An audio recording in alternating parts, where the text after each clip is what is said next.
Our sponsor for the month of July is Ligonier Ministries. Ligonier is offering Table Talk Magazine for 18 months at a very steep discount just for our listeners. Stay tuned to find out more.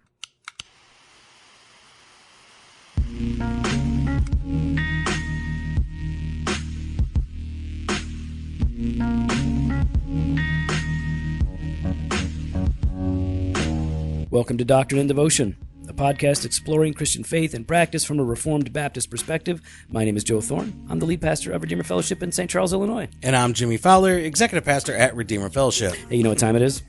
Game time. It's time for you to go on another vacation. Yep, it's time. What's up with you, dude? What do you mean? When's the always last on- time? you're always When's the going- last time I went on vacation? I don't know. Last year. I don't think that's right. Yeah. No. You name I'm one time this year I went. I don't have your calendar in front of me, but I'm pretty sure you just went like a couple weeks ago. Where to? Just tell me where. Probably Europe or something. Nope. Pretty sure. Haven't gone to Europe. Yeah. I didn't go to Europe this year. Gosh. So you're My getting big regret. When this drops, will you be back yet? I'll be no. I'll still be in Kentucky. All right. So yeah, man. I mean, No, I'll be back. Actually, this is Thursday. Thursday episode. Okay, so you'll Yeah. be back. Okay. Well, man. So how was the trip? Oh, good. Did you catch anything? I'm always going to assume yes. Okay, so that's good. So how was the boat? Was it nice? I'm assuming it's going to be great. Well, you're supposed to play along. Yeah. Okay, the magic of podcasting. Yeah. Man, I caught a huge fish. Yeah? This big. Really? That's That big. big. That is exactly. big. That's good pod right there. Yeah, with that your and hand the gesture. and the boat was amazing. That's what I wanted to hear. Well, I'm glad you're back. I missed you. Yeah, I'm glad to be back. Yeah, man. So we get a lot of emails and direct messages and tweets and posts and stuff like that. So Facebook messages. Yep. Instagram messages. So we basically we just put a bunch of them down here, a bunch of questions that we've been asked more than once, and we're just going to run through those for a nice light episode here on Thursday. That sounds good, right? Yep, sounds perfect to me. Okay. Joe, this one's for you. Here's the boat. Don't do the top one. Yep. Here's the nice light question. We're going to start off something light. You ready? Tired. Ready? I go. In the past, when you guys have talked about racism, you mentioned racism as connected To power. To power. Can you elaborate? Okay, so yeah, we definitely got some pushback on this. All right, so here's the way that, and I'll speak for myself. Here's the way that I think about racism. There are, in its most simplest form, racism is devaluing another people group while exalting your own, right? Okay. So that's what racism is, like in its simplest form. And in that sense, anyone can be racist. Now, there's a line of thought that says, well, that racism, as we consider it today, has behind it power. So that real racism, for people that take this line of argument, real racism is not just prejudice. It's not just devaluing another people group while exalting your own. It is the execution of power against that people group that you devalue while benefiting yourself. Okay, so now some people would say, well, that's not racism. That's a modern race theory and on all of this stuff. So here's how I think about that.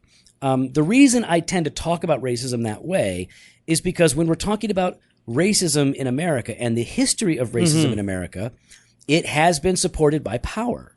So I think it's important for us to acknowledge that, hey, if you're going to talk about the experience of African Americans, for example, in our country, that you can talk about racism in general, but it's important to also say, well, there have been power structures behind some of the racist ideology that have sort of weaponized that racism in our past. So let me just say this to be really, really clear. Anybody can be prejudiced. Anybody can be racist in the simplest of terms, right? Just because you don't have power doesn't mean that you can't think another people group is terrible and treat them differently. So whether you call that prejudice or racism, I'm not too concerned about the titles or the words. I'm concerned about the concepts. So yes, a black man can be prejudicial or racist in a very general sense, but I think it's also important to say that when we're talking about racism in America, there has always been power behind the some of the institutions and some of the leaders that have actually pushed this forward, like Jim Crow laws, for example. Mm-hmm. We had laws on the books that separated blacks and whites, that said you cannot serve black people in your restaurant. We had laws on the books, right? So that's not just racism, that's weaponized racism or racism that has power behind it. So that's where I'm coming at when I talk about it. I know some people lost their minds because I said that. That's fine. I'm happy to talk about it. So no one's off the hook in terms of being prejudicial or hateful. Anybody can sin, but when talking about the issue of race, it's important to keep in mind the power that has been there, is particularly in our country. So, but when we're talking about in other countries, though, how do you see it differing then? Well, I'm not familiar with a lot of other countries, so I really couldn't say. But I think it all boils down to the same thing. Whereas you can have a small minority of people who have power, and are so it's not just a majority thing. Mm-hmm. You can have a small group of people that have power and are executing, a racial intent, right? Racist intent. So in other countries, I don't really know what it looks like. I know, like in Germany, my wife's from Germany, and when I was there in '94 the first time, she was explaining to me that there's a lot more racial animosity toward the Turks than there was towards, say, African American, or not African American, but blacks. I don't really know. All I know is I'm speaking and looking at it from an American in an American context, and that's usually kind of how I'm thinking through things. All right, can we move on? Yeah, are you ready to move on? Can you handle? Yeah, all right. You can handle the next one. All right, fine. I'm going to ask one then. Oh, go ahead. Okay. Why No Way Wayne? Oh, why No Way Wayne? Mm-hmm. Oh, we've answered this a million times, but people still ask. We've done a video on it. Yeah, I know. Can't we just link to the video? We'll link to the video. But then say something. All right, say something now. I mean, it's the same thing we've said the whole time. Wayne is a jerk. No, he's a bad person. No, that's not what we said. No, listen, Grudem's systematic theology is a good start. It's a start. It's a start. It's got some words, wonky theology in it. Oh, I thought it's got overall it's good. It's got some stuff in it that I don't like. And that's just it. So I think it's a good start, but you want to move into something else. Right? Why are we pushing on that though? Why are we pushing on that? Why do we push on it? Because I think that there's other works that go more in depth. Okay, so what? Well, I think that's important as you're kind of... Yeah, but why? So, okay, there's a lot of books that we might say, hey, read this book, and there are better books. Why do we feel the need to say, no way, Wayne, there are better books? Why do we feel the need to say that? Because I think the other books explain it better than Wayne does. Yes. What? You got the smile on your face. I can't tell what it is. The reason we push back on it is because people act like Grudem's is the big daddy. Oh, that's really the reason. I see what you're saying. The problem is not so much with Grudem as much as it is with people saying Grudem's is the best. That's the go-to systematic I agree with theology. you on that. Yes. No, that is true. I still, though, would like to say there's other ones that are better, that have more depth. That's really why. But yes, when people start, here's the thing. If I'm hanging out with Joe and I say something about his beard, if he doesn't respond, I don't make fun of his beard anymore. But if he gets defensive, it's game on. Yeah, and it's going to be that way for the. It's going to be like that for yes. Like today, we're looking to play Canasta, and I was like, hey, don't mess this up. You got defensive real fast. I didn't get defensive. I'm like, you're gonna get better. I held you accountable. No, you got defensive. Nope, and you wouldn't stop because you got defensive. So I said, game on. I touched a nerve. Game was on because we won. Yeah, even though you were on the phone the whole time. But either way, so yeah, I mean, we got some videos out there. There's just some that have. It's just they explain things better, and like Joe said, there's some stuff that I would tend to disagree with more so than I disagree with other works. Oh yeah. And I think the other works have make their arguments better. I think they make it's much more succinct. Would that be the right word to say? No, I don't know about that. Not succinct, but listen, Grudem's is okay. But he's not really dealing with history or philosophy like a lot of other systematic theologies do. And it's, like I said, it's okay. But there are better ones to go on to. We wouldn't make any big deal out of it, except for people in our tribe, especially Acts 29, act like it's Joseph Smith's third golden plate. And and you know what? And it kind of is. That's why you should read other stuff. They kind of hold it up there with doctrine. Yeah, I know. Hey, look at this. All right, Joe, I got one for you. Ready? Pick one. Go. Joe, Who is Tijuana Smalls? Okay. If you haven't been listening to all of our podcasts, you might hear us talking about somebody named Tijuana Smalls. TJ Smalls. TJ. It really is. It was Tijuana Smalls. It was TJ Smalls. It was DJ Hall. DJ, BJ, RJ. It was a QJ. So Tijuana Smalls is a goofy reference to a hateful half Christian half Christian personality Joe. online. Oh, the dude is barely Christian. But he's online and he's just super hateful. And I don't even mean the stuff that he says about me, because that's just funny. But the stuff that he has said about other people is pretty deplorable, pretty hateful. Mm-hmm. And so since he's come after us, we just have some fun. Well, he doesn't come after me. I'm nobody. No. Well, he probably would come after you. Why? But I have nothing out there. Why would he come after me? I got nothing. What's he gonna say? I don't know. I think if he actually saw you, he'd have some misgivings about you. Stop, Joe. What? Joe, what? No, What'd I say? That's wrong. What's wrong? You're implying that the man is racist. I am not. Yes, you are. No, I'm not. Well, then what would he have? What would it be? He doesn't like long hair. Oh, Joe. On a Mexican.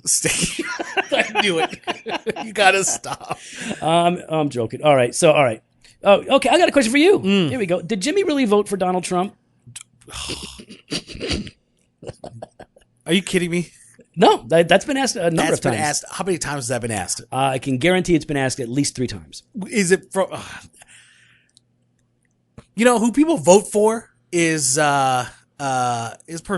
It's personal. Yeah, but I'll say no. Yeah. Oh, you didn't? I did not. That's interesting. You didn't vote for Trump. I did not vote for Trump. Really? Exactly. What if I could offer proof that you did? You can't offer proof. Oh, I can. No, you can't. Oh, you want to bet? Now, hold on. Did your email voted for Trump before the election for something? In the Iowa straw poll? I don't know what it was, but you voted. Your email was used to cast a vote for Trump. No, Jimmy didn't vote for Trump, you guys. Seriously. Goodness gracious. Now, we did have people at our church vote for Trump. Yeah. We had people that voted for Hillary, yep. And we had people that voted third party. Yep. And was it Gary Johnson? Yeah. Yeah. Thanks a lot, Gary Johnson. Thank you. I mean, listen, I'm all about libertarian and voting that way, but we need somebody better than Gary Johnson. Anyway, All right. So that one, Joe, I'm going to ask you. Here, you deleting that one? Yeah, I'll delete it. All right. Joe, where do you land politically? Anarchist. Moving on. You know what? Anarchy appeals to me on a lot of levels. Yeah, you're a very loose libertarian. It's too untested. I think I can't really make sense of real anarchy. But I like capitalism. I'm a pretty conservative guy in a lot of ways, but I also have really strong libertarian leanings.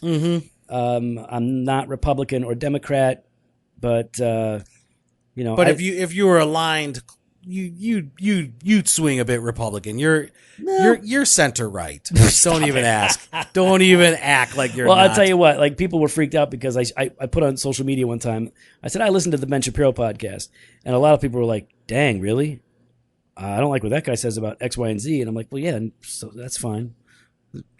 Listen, except for Jesus, the Apostle Paul, Peter, John, there's a handful of people that I listen to without question. Everybody else I question.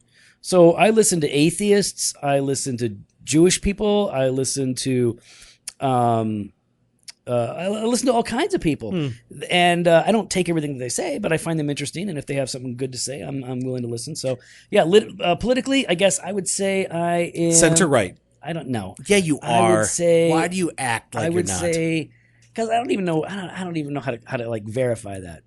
But I would say that I'm conservative libertarian leaning. Center right. No. So, let's see what else we have. What about you? Where do you land politically? Where do I land politically? Yeah.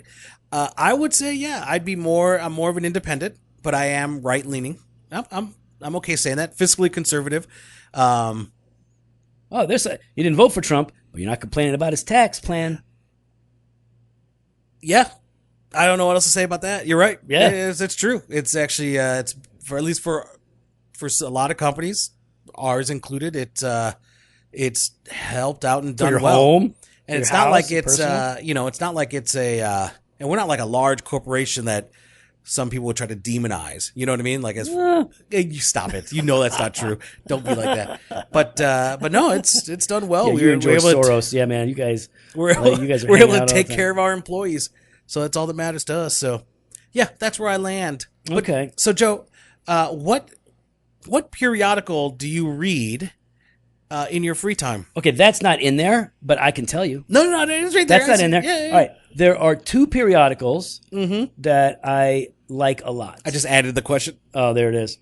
And I would say if I had to be sincere, I've been most consistent with reading and using Table Talk magazine over the decades. Oh, really? Mm-hmm. How many decades? 2. 2 decades of Table Talk magazine put out by Ligonier Ministries? Ligonier Ministry. Named after Ligonier Duncan, the Presbyterian pastor. Named after, stop it. Ligonier Duncan, that's a guy. He's guy. the president of RTS. Is that who it is? Ligonier Duncan. Is that his name? Yeah, it's something like that. But listen, right now, Ligonier is sponsoring the podcast for the month of July. And so you can head on to doctrinedevotion.com/tabletalk, and there you can sign up. And what's great here, guys, is that you already get a free trial for 3 months. Then on top of that, if you get the year-long subscription, you get 15 months for the price of 12 months. So essentially, you're getting 18 months for $23. Yeah. That's less than $1 Wait, what? a month. Good job, Joe. Yeah. Haha, math. Good job. Less Math. than $1 a That's month. math. It's less than $1 a month. Right? No. No, it's more than $1 a month? Wait a second. Now I gotta check. You confused me so much right there. 18 months for $20 is more. Yeah, it's like $1 something. What is wrong with you? Do you want to edit that? Nope, we're keeping it in. Sorry, Ligonier. It's not even $2 a month.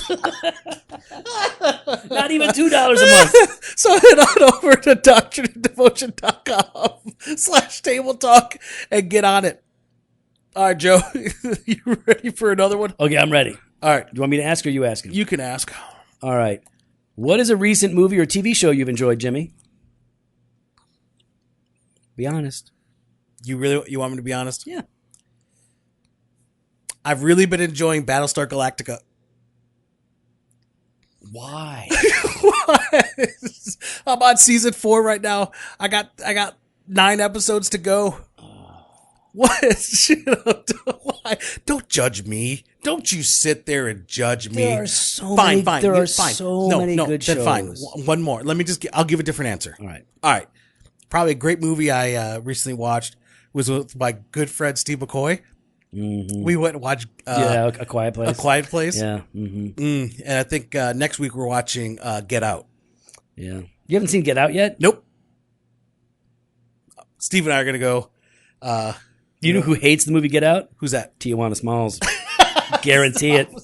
Guarantee Don't make those implications about him. I guarantee it. Oh, I'm gonna okay, look it but up. you're making an implication based on I'm just don't insinuate something like that. I'm about not saying somebody. he wouldn't like the movie because of what he thinks the message is. That's what I'm saying. All right. Mm-hmm. So, shame. So yeah, I think for me, Battlestar Galactica, I've really been enjoying. All right. How about you, Joe? What's a recent movie you watched? A movie or a TV show? Yeah, movie or a TV show. And after you just sat there judging me. Well, you can't judge me because you won't have seen anything that I'm No, but about I'm going to assume the worst of it. Let's see. You know what? I like the TNT show Animal Kingdom. Boom. There you go. What's it about? Animals. Is it really? No. No, what is it? What's wrong with you? I don't know. I've never seen that. Animals. I don't know. What is it? It's about this corrupt family that's involved in crime. Yeah. Yeah. All right. Typical of All right, Joe. I got a question for you then. All right. Is it my turn to ask? Yeah, I don't know. I lost track. Hey, why didn't you answer my email, bro? You mad, bro?